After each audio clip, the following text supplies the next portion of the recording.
every time I went out to play golf, I'd see all these birds. And like, you have some really unique habitats out here that you can't find many other places in Virginia.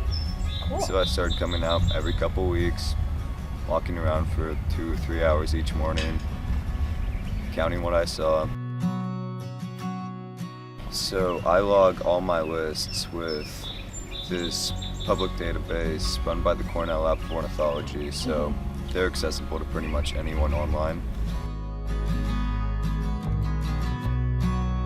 Audubon program is basically a guide to managing the golf course.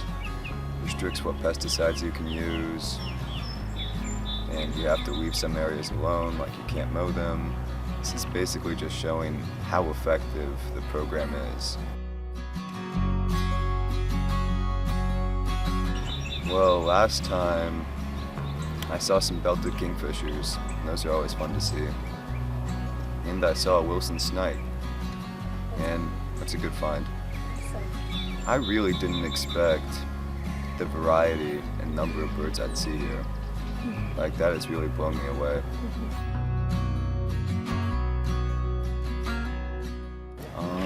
I've always been interested in the outdoors and stuff, but I didn't start seriously birding until 2017, so 5 years. My dad does, Okay. and I'm trying to get the others into it, but it's a mixed bag. Yeah, good. Just, like, birds aren't limited in national parks and stuff. Like, this is a golf course, and it is wild.